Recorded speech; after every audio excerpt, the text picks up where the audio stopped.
Welcome to Pax Britannica, the Scottish Revolution interview series, Covenanting Identity in the Cromwellian Occupation with Dr. Mikki Brock.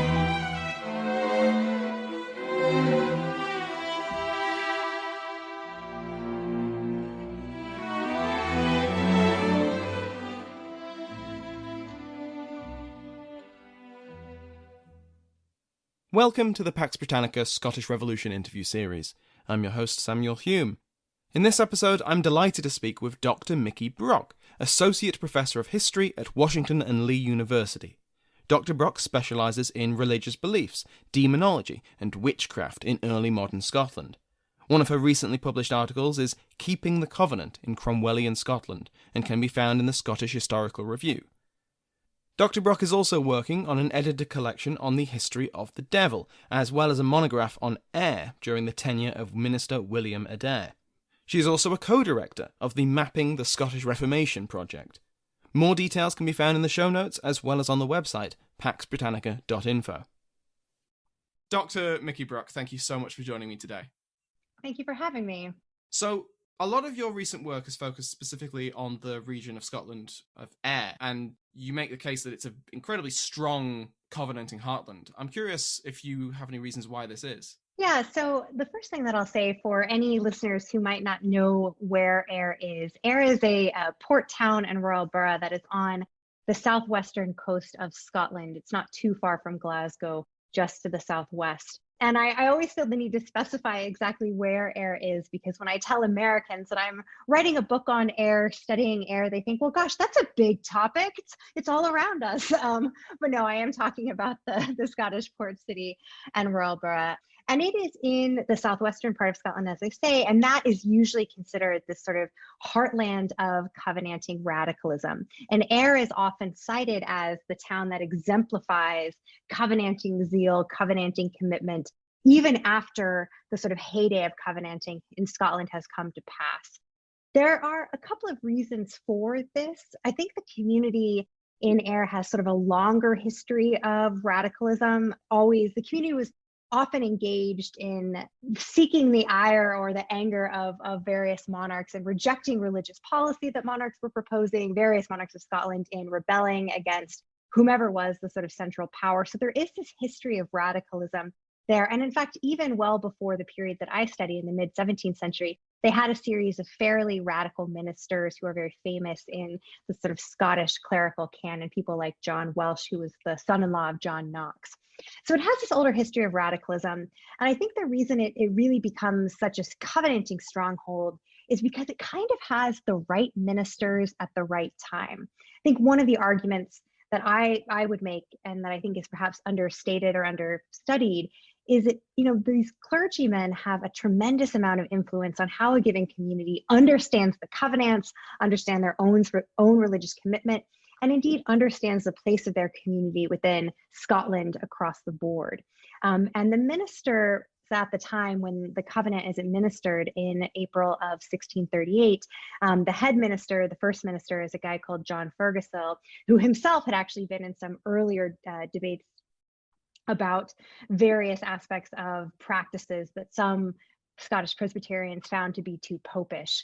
And the minister who's second in command, who then takes over as sole minister for the bulk of the 17th century, at least in the period that I study, is a guy called William Adair, who was also quite a devout Presbyterian and had a very sort of hardline definition of what it meant to ascribe to Presbyterian ideals and to defend Scotland's commitment to the Presbyterian faith. So I think the right ministers at the right time is quite pivotal.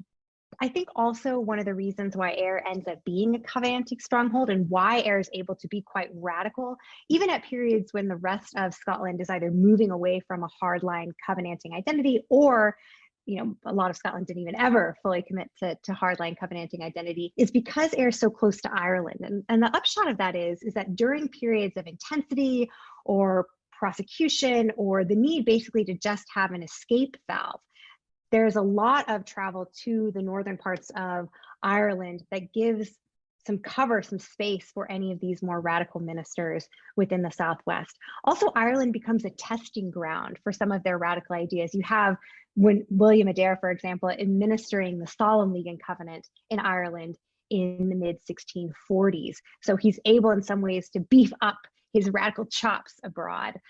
So I think all of those things are part of that story of why Ayr itself is such a devoutly covenanting place for a long time. More so, I would argue, than perhaps a lot of Scotland.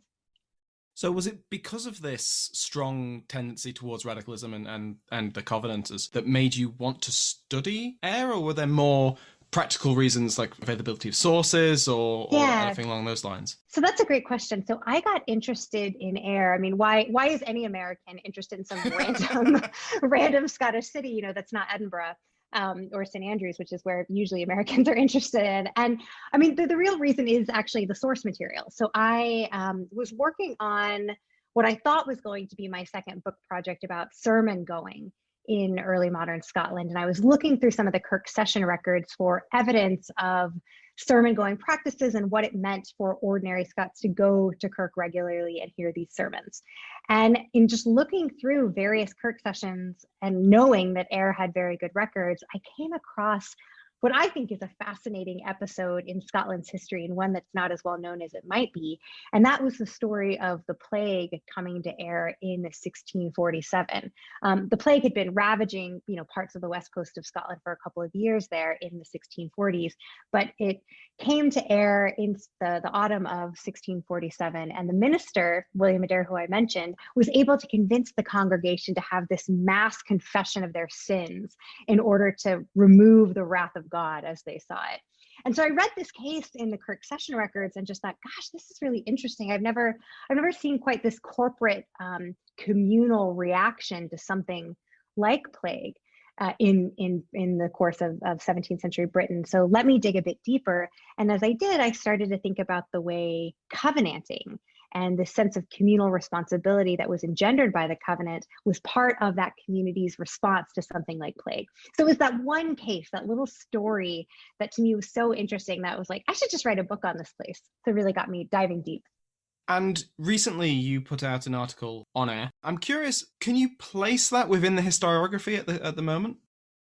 Yeah, sure. So there has been, early modern Scottish history is just, I think it's such an exciting time to be working on these topics. There's so much phenomenal work being done by early career researchers, by PhD students. And so my first book was on belief in the devil. So I've kind of come to these historiographies of covenanting a bit later than others. And I've learned so much from so many people. So I have to sort of say that first and foremost. My real interest in covenanting and covenanter identity, which we can actually talk about what that actually is and to the extent that it actually exists, is born out of my interest in community and how Reformed Protestant communities in particular fashioned themselves in moments of crisis, in relationship to other communities in terms of their personal faith and so forth. And that, I think, that discussion of the ways in which communities responded to the covenants and what the covenants actually did in terms of a community is something that needs to be increasingly discussed within the literature. So I'm not as interested in covenanting at the sort of high politics level. I'm much more interested in what it meant for your ordinary sort of Scottish person to stand before God and congregation, swear the covenant, and then have many of their own rituals and beliefs sort of reinterpreted through the covenanting lens. And I think that is the fundamental question that I'm interested in, right? How does covenanting become kind of a lens through which people in communities like Ayr make sense of their obligations and struggles as Reformed Protestants? So I'm interested, you bring up the idea of covenanting identity and how that's defined. Can you define covenanting identity? Is it something that can be nailed down, or is it far more dependent on who is personally ascribing to the covenant? Yeah, I think one of the things that's really critical to note is that covenanting as a movement, as an identity, as a revolution, if we want to call it that, contains multitudes. And to me, that is to say, there's not one fixed definition of a covenanter, partially because the covenants themselves, right, both the National Covenant in 1638 and the Solemn League and Covenant in 1643 are suffused with ambiguities, and personally so, right? They, particularly the National Covenant, was written in a way to get a certain level of buy-in. It leaves a lot open to interpretation. And so I think that's one of the reasons actually covenanting identity is so strong in Ayr, because it's so malleable, right? Certainly there were people who had hardline interpretations of the covenants, and certainly the ministers at Ayr did. But for ordinary people, covenanting was used as a way to reinterpret the rituals, the norms, the behaviors, the practices that were a fundamental part of their identity as Protestant Scots. So one of the things that I'm quite interested in is seeing covenanting identity as a way that, for example, in a community like Ayr, all of the things that were such a part of the culture of Protestantism, to use Margot Todd's phrase, in Ayr, get repackaged as part of covenanting. So for example, when there's deviance like drunkenness or fornication or breaking the Sabbath, whatever, in Ayr you often see the ministers and members of the community speaking about how these sins were the breach of covenant. So to me, covenanting identity is about having that lens through which to view your religious identity. It's not an exclusive way to view it. It's often coterminous with political allegiances, obviously with maybe your family obligations, your sense of local or regional or national identity. But it is this interpretive lens that I think is very pervasive in certain parts of Scotland. So bringing it back to your recent article, which is focused on the Cromwellian occupation of Ayr, I wonder, can you expand on how the Covenanters and the Scots more generally viewed events like the Battle of Dunbar, the Battle of Worcester, which were, of course, terrible defeats for the Covenanters, and the subsequent occupation? How did they see these? Your article makes the case that they viewed these events as signs or symbols of God's displeasure. Yeah, absolutely. So, I mean, one thing that I think is really worth noting, and that was oft remarked upon at the time, was that the Battle of Dunbar is September 3rd, 1650, and the Battle at Worcester is September 3rd, 1651. So they're on the same day a year apart, which is, of course, immediately interpreted as this sort of providential sign of divine punishment, divine plan to sort of go after Scots who were seen to have deviated from the godly path. And there was a lot of disagreement at the time of these battles between the Covenanters, who were essentially running the country in certain ways. There are fractures and fissures within that movement about just how radical to be, just how hardline to be, just how much to cooperate with Charles II, all of these sorts of debates. And there were also, I should say, debates about how to cooperate, if at all, with Charles I, his father, as well. So these defeats happen at a moment when the Kirk Party, as folks often call it, the sort of hardline Covenanters who have a lot of control, are totally fractured, and there's so much infighting, they're sort of falling apart. So all of this massive defeat, this fighting, gets packaged as, okay, God is tremendously angry at us. We disagree perhaps what he's so angry about, but this is punishment.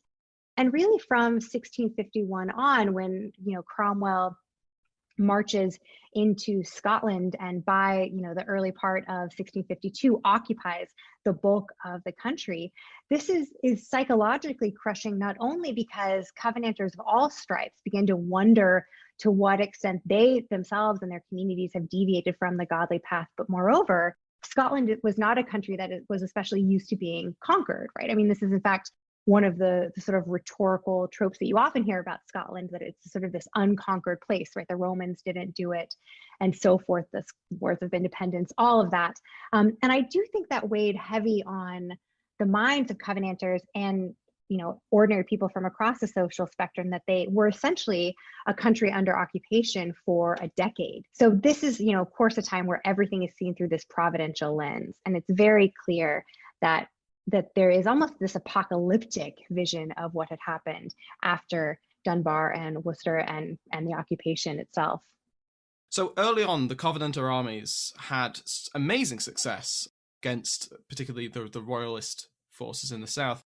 The reversal of fortune that came with Dunbar and Worcester and then the occupation, did that act as a kind of more recent example of how great things were and how massively they had turned around? Did that play a part in this idea that God had withdrawn his favor?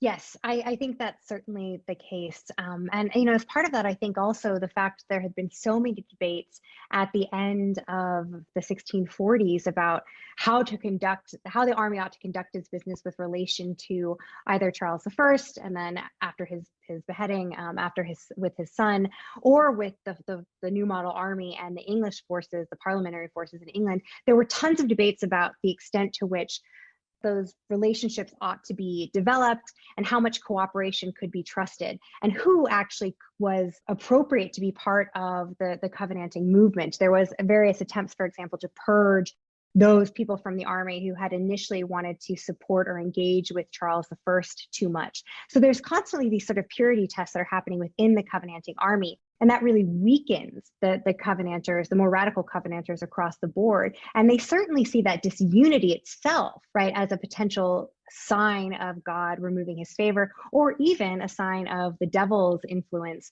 in their own sort of sphere, right, and tempting people away from the truth too. So I think it's important to see Dunbar and Worcester as sort of compounding factors, right? These massive defeats happen at a time a year apart when the covenanting regime is already under tremendous stress, tremendous tension, and once Scotland itself is occupied, it's like, all right, God is clearly pissed, and we need to sort of get our own house in order. Although they don't get their own house in order, I should say. They continue to be very fractured and have a lot of divisions through the course of the early 1650s. Not in Ayr itself. Ayr itself is quite unified, but there continue to be key divisions within the covenanting movement in the early part of the 1650s, which is why there's no organized, well-mounted opposition to the Cromwellian occupation. That's really interesting. They were so divided before these military defeats. I was curious whether military defeats had sort of catalyzed reunion or not, and you're saying that it was not the case, that they then came back together. Yeah, so I think this is interesting. I think it catalyzes union in opposition to Cromwell's occupation, right? Even those more radical Covenanters who had accepted at various points help from the new model army, even they were not happy with the Cromwellian invasion, not least because there is sort of this sense that Cromwell had been a key architect of the regicide. And of course, it was not for Cromwell to decide what should be done with God's anointed, right? Even those Covenanters who really hated Charles I were not really willing to go that far. There was a clear degree of unity and opposition to Cromwell, but that opposition itself was not able to be organized or cohesively managed because of ongoing debates about how much to work with Charles II, right? So in some ways, the issue that determines their inability to resist Cromwell's occupation is ongoing debates within the Covenanting movement about how to engage with a monarchy that some who are at the very more hardline side of the Covenanting regime just feel is untenable, right? We can't engage with an ungodly king. That's this constant refrain. While others who are a bit more pragmatic are willing to do so. That continues to be a major issue, even though there might be unified sort of opposition to or rejection of Cromwell's occupation. Now, eventually, some of these Covenanters do cooperate with the Cromwellian regime, but I think actually a lot of that is out of necessity and pragmatism rather than some ideological unity or thinking of Cromwell as a positive force in Scotland. That's interesting, because in your article, you do state that the leaders of the occupation, they view the Kirk, they don't want to interfere too much because they view the Kirk as a source of stability, which is useful in an occupation. So I'm curious, how often was the Kirk actually used to reinforce submission? And on the opposite side, how often was the Kirk a source of resistance? Yeah, this is a really good question. So to sort of clarify what happens during the Cromwellian occupation is that a lot of the duties of sort of secular governance within Scotland get taken over by the Cromwellian regime, right? It essentially is government by garrison. I think martial law might be too strong, particularly because there was a real attempt by Cromwell and his men to, I wouldn't say treat the Scots with velvet gloves. That's certainly far too strong, but it wasn't anything resembling what happens in Ireland during the 1650s. So the Cromwellian regime lets these Kirk sessions go about trying to weed out fornication and other sorts of sins, drunkenness, whatever it might be, without too much oversight. So it's not as if the Kirk is explicitly cooperating with the Cromwellian regime, or that the Cromwellian regime is directing what happens at the Kirk. It's rather that the Cromwell's men in Scotland let the Kirk sessions, by and large, go on about their business, because it behooves the occupiers to have the Scots behaving, not least because it also helps to prevent, at least theoretically, although not in practice, bad behavior of the English soldiers who are in Scotland. I would describe it as sort of this uneasy coexistence with certain moments of cooperation.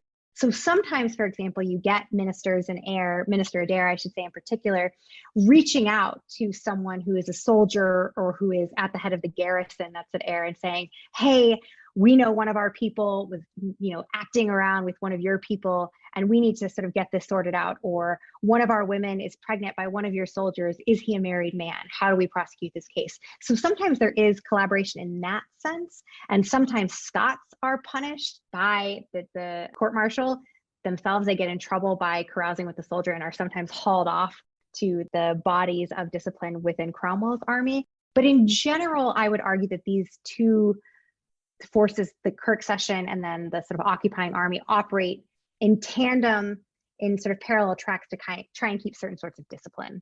So what could bring a Scot in front of the Kirk session, say in Ayr? What could bring them in front of that to be disciplined, and how did military occupation affect these? Did it increase the rate that people would be brought forwards? Yeah, so that's a great question. One thing that I'll say is that it's really hard to do any statistical analysis of the Kirk session records across the board in Scotland, but even in a place like Ayr with really good records, because of the fact that whoever the clerk is changes, right? So they may be more likely to write things down in detail versus someone else. Not all of the records are equally legible. Not all of the records are fully extant, although Ayr does have very, very good records.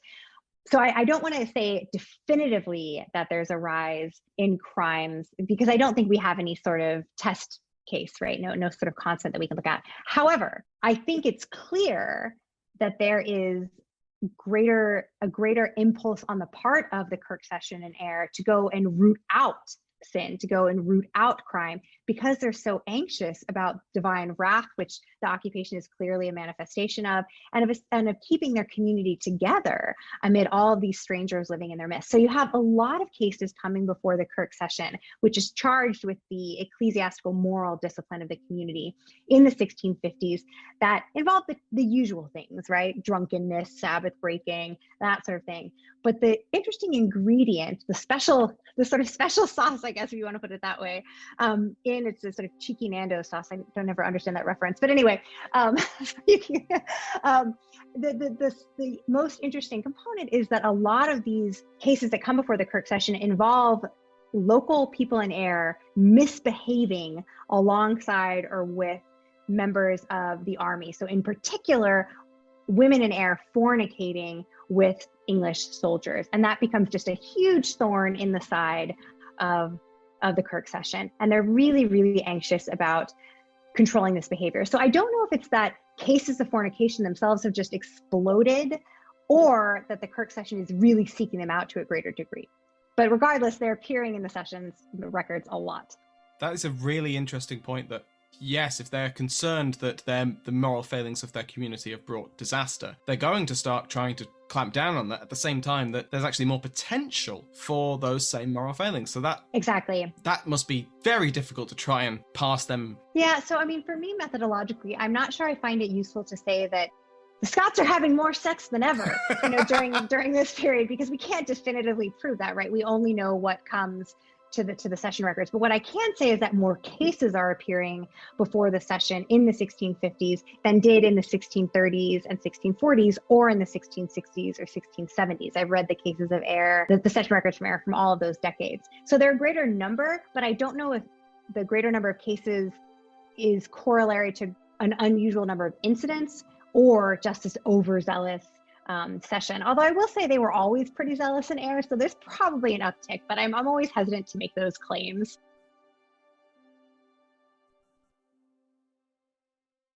Now, something you do highlight in your work that's very important is the all-male nature of the Kirk session. The people who are making up these courts were always men, and this naturally led to quite a lot of bias against the women parishioners. Now, I'm curious, how did this bias manifest? Well, I should say first that this is actually a fairly contentious historiographical question, because I think it is true that the Kirk did try to mete out discipline in some equal fashion, right? They did, if you look, for example, at punishments for cases of fornication, often, although not always, men and women are punished in very similar ways, right?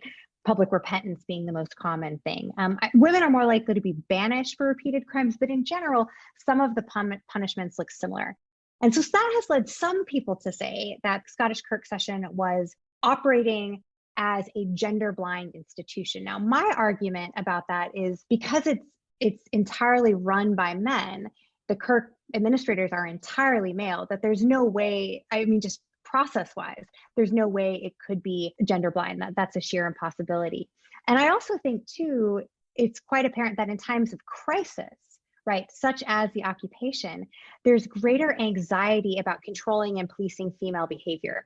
You also see this, at sort of moments where the witch hunts are really heating up. And I actually don't think it's a coincidence that some of Scotland's major witch hunts bookend the Cromwellian occupation. So you have some pretty intense hunts right around the beginning of the 1650s, end of 1640s, beginning of 1650s, and then Scotland's biggest hunt ever, right, at the beginning of the Restoration. And it is worth sort of asking, right, does that have anything to do with anxiety about female behavior during sort of the chaos of the civil wars and then the occupation? I think probably one of the bigger ways that the gender bias of the session might manifest itself is just lack of trust of female testimony. There's often the case where a woman is making a claim about her pregnancy or about what happened to her in the case of sexual assault, and her word is not valued in the same way that the man's is, be it whether he's the actual father or is he actually married or did he actually do this thing that she's claiming. There's a lot more trust placed into what men are saying. So even if some of the outcomes of specific punishments look similar, that should not lead us to think that the process itself and the institution itself was gender blind.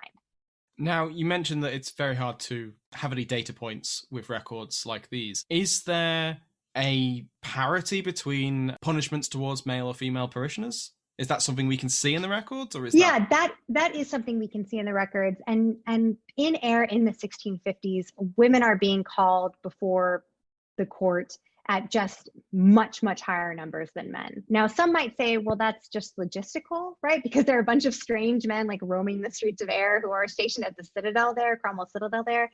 But I also think it's and this gets back to the methodological point, I think it's a part of the session being anxious about women's bodies, which can literally embody the disorder of occupation, right? Through pregnancy, unwed pregnancy.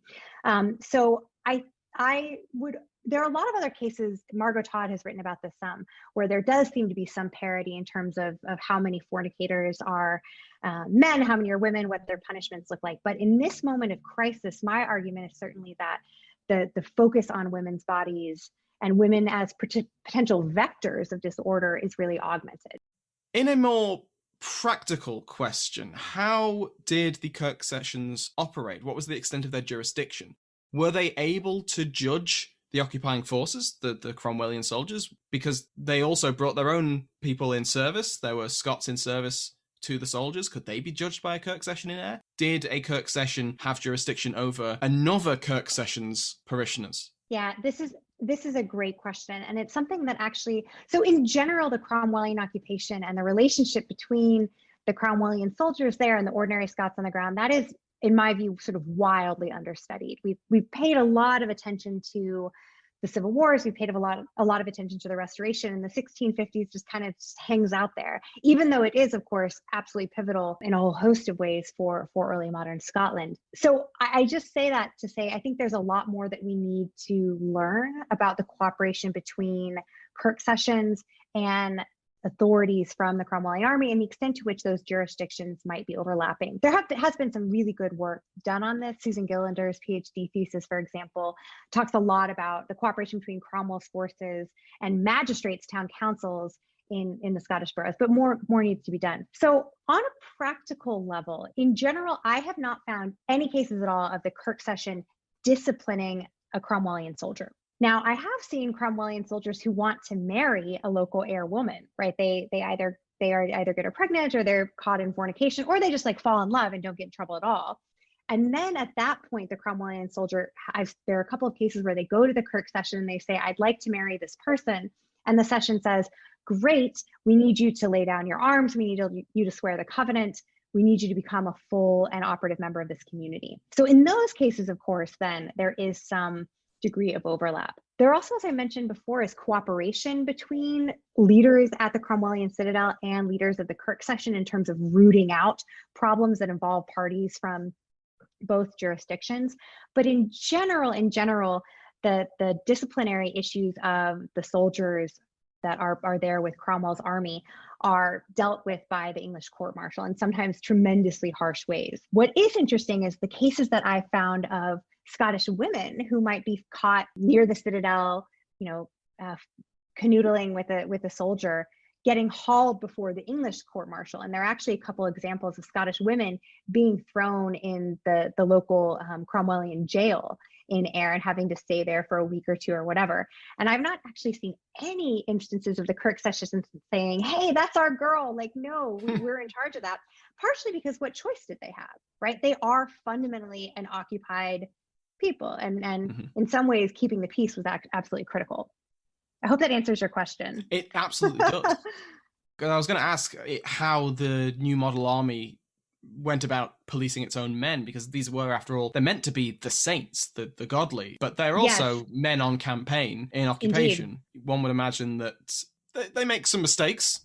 Yes, as I say somewhere in something that I've written about it, they behave as if they're either situationally or actually without wives. So there are a lot of them who may well be married, but they're no, usually they get punished really harshly for some of their behavior with Scottish women. In fact, there are cases of court-martial records in Dundee. I mean, they're very explicit rules, like don't sleep with the people we're occupying, right? Don't do that. Mm-hmm. But of course they do, as you suggest. And in Dundee, and you find this in Ayr and elsewhere, there are examples of Cromwellian soldiers being sort of publicly led and whipped through the streets as a way to sort of shame them and punish them, right? So it's actually really harsh. You think of Covenanter discipline as really intense, but certainly the Cromwellian army did not mess around with that. There were also lots of rules about English soldiers needed to stay, within a close radius of their garrison. They had curfews, all of that stuff. But the problem was, the real tricky thing is a lot of these soldiers are billeted in the homes of Scots, right? So you have all of these they're literally strange bedfellows at times. So it creates all of this sort of domestic disorder and dislocation on top of all of the other anxieties that the community is going through. I think there's a quote I took a note from your article where Englishmen are brought before the Kirk session to provide testimony, and they say that if they're going to stay in the town, they need to burn the house they were staying in because it was just such a sinful place. Yes, yeah, that's sort of a great story, and one of the many examples where Scots are caught partying with a bunch of English soldiers essentially, and they all sort of get in trouble. That story is great because there's also in it this sort of example of, apparently, I think there was a fiddle player and he got so drunk he fell down, and everything's a mess. And that was in the early days of occupation. I think that's right at the beginning of 1652. And that year in particular, 1652 and into the early part of 1653, really shows the Kirk session in Ayr just trying to get their arms around the presence of all of these strangers who are billeted with local residents, roaming the streets and posing all of these problems for the discipline and the unity, right? And again, this gets back to something that people are worried about at the time anyway, in Ayr. So it's a real mess. I mean, there are lots of examples too, which I think is also interesting, although less exciting, of Scottish women who don't make it to sermon, right? They're supposed to go hear the sermon that's incredibly important for the community. And they get stuck at home because there are soldiers staying at their house who are demanding meat, demanding drink, and not letting them go. Now, in some cases, that may be a convenient excuse. Oh, I couldn't come to sermon. I was too busy cooking for the soldier. But I think in general, right, every evidence seems to be that it was such an important part of communal identity to be part of this sermon going and part of faith that their religious life was impeded as well by the presence of these soldiers. Now, we've talked a bit about how the Kirk session is doing its best to try and keep the peace between the occupation forces and their parishioners, while also, being the moral police. But what happened when when there was antagonism between the occupation forces and some other faction within the Scottish polity that wasn't subject to the Kirk session? You discuss moss troopers, which is a term I hadn't come across before. Yeah, so one of the things that is really important to understand about the Cromwellian occupation is it's bringing people through Scottish communities like Ayr that are not necessarily part of the Cromwellian army, or that might be Irish, Welsh, or Scottish soldiers who are in service of the Cromwellian forces, or these sort of border marauders like the moss troopers who were always taking advantage in some ways of the instability of the civil wars and the occupation through these communities. So I've often described the occupation as a time of all of these layered dislocations and layered disorders. And it's not an easy bifurcation between Cromwell's men and the Scottish community. There are also, of course, wives and partners of Cromwellian soldiers who end up coming with them, who end up traveling with them. Sometimes there are Scottish women who follow the army, who, for some romantic relationship or perhaps a business arrangement, if you will, come to Ayr with the Cromwellian soldiers. And then the Kirk really doesn't know how to discipline them because they're Scottish, right? So they fall under the purview of Kirk discipline writ large, right? You asked earlier if sessions had the ability to discipline the parishioners from other sessions. I mean, ideally, you would do repentance and apologize for your sin in your home parish. But if you were away, right, sometimes there was this attempt to discipline Scots elsewhere, but it just becomes this whole mess for the Kirk session in Ayr. And at times they kind of, wipe their hands of it and say, we can't discipline these people. They're none of ours. That's the term they sometimes use for when one of these Scottish women or Scottish men from another part of Scotland who happens to be in Ayr violates the promises that they made as part of the covenant to behave well, right? The session says, you know what, we've got our hands full. We can't deal with it. Can we see similarities with the way that the Kirk session maintained order in Ayr? Is that similar throughout Scotland, or purely with other urban centres like Glasgow or Edinburgh? Yeah, this is actually a great question, right? So, I mean, that's the issue of anybody who's engaged in a micro historical study, which fundamentally I am. Is this place an exception? Is it the rule? How much can you, as you say, extrapolate from it? So I'll say, with regard to this constant issue that the Kirk session is dealing with of its women sleeping with Cromwellian soldiers. This is a problem that you see in other parts of Scotland where there are large numbers of Cromwellian soldiers quartered, right, stationed for any given amount of time. So you see in Elgin, there's a lot of this going on. In Dundee, Burnt Island, hope that's how you say it. Burnt Island has a lot of this going on. As we joked earlier, some Scottish words are designed to trick people who aren't Scottish. No, but so in any places where there's a large troop presence, right, there is going to be this potential, right, for cases of fornication or adultery or whatever it might be between Scottish women and the occupying forces. So that is not unique. I'm actually writing an article right now on the experiences of Scottish women during the Cromwellian occupation across Scotland, so not just focused in Ayr. I think what makes Ayr potentially unique, and I say potentially because I haven't done a thorough study of the grapplings with the presence of the army in other places, is that Ayr was home to the largest citadel, right? Largest of Cromwell's citadels. There were 5 citadels in Scotland during the 1650s, and Ayr has the largest one. And partially that's because, Cromwell wants to keep an eye on the zealous Covenanters of the area who may become a problem. But more importantly, actually, that there was anxiety about disorder coming from Ireland, right? So there was a need to be stationed on the southwestern coast. So in sheer number, Ayr is also grappling with just a really intense presence of soldiers. And I think that Ayr is probably, and again, I haven't done enough comparative work to say this definitively, but is probably unique as well in framing the various levels of disorder and misbehavior and sin in the community as explicit violations of the covenant, because of that covenanting identity that had been really solidified over the course of a range of crises in the 1640s. So I think that is also going to make Ayr in some ways fairly unique. Also, there has been some interesting work done by Scott Spurlock and some others about whether or not the Cromwellian forces in air in particular brought with them this whole range of different forms of dissenting Protestantism, right? So Baptist and, do you have any Quakers in there? Do you have Ranters? What do you have going on along with your regular old, Puritans, Independents, so forth? So in Ayr, there may have been additional pressure for the Kirk session to be really, really zealous about enforcing behavior and trying to insist on unity, especially unity around the covenants, in the face of these competing religious factions. So that may also make Ayr somewhat unique.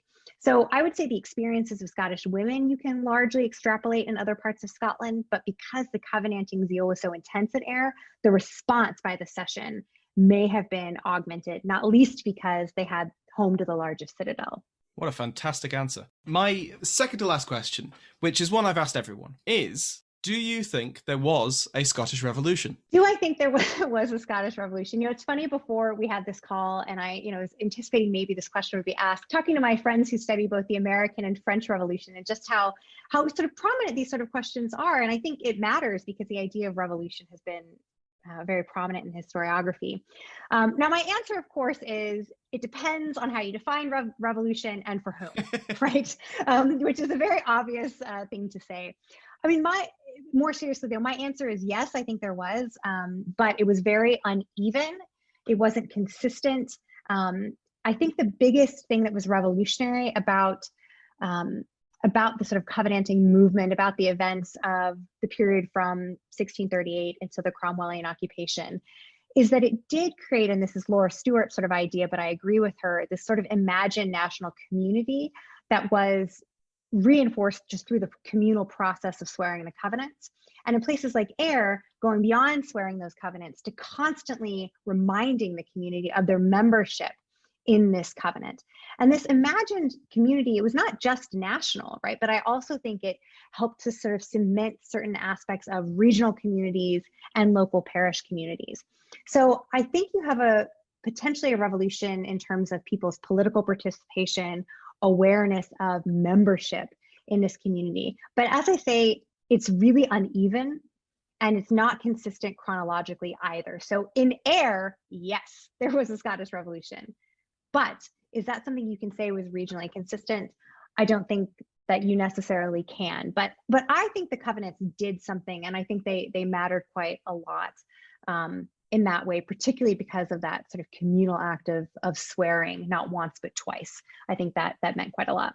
So this has been a wonderful talk and I've really, really enjoyed it. If the listeners want to read more of your work, do you have any current projects you're working on? I do. So I've got a couple of things in the hopper, as we would say. I don't know if that phrase translates, but I don't even know if I know what it means.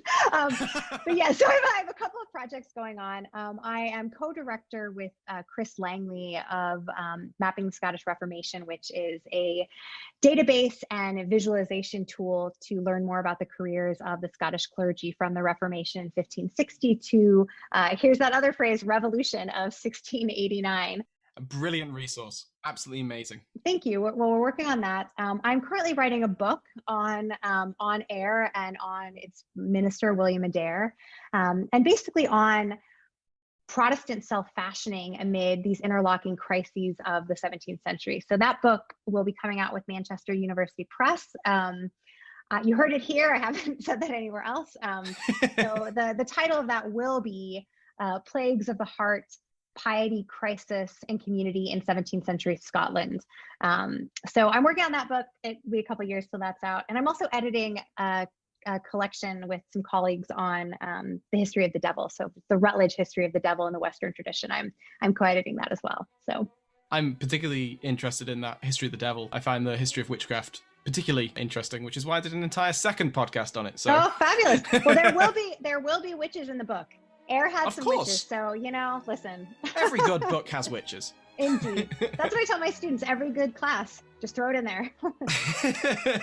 Dr. Mikki Brook, thank you so much for your time. This has been super fascinating. Thank you.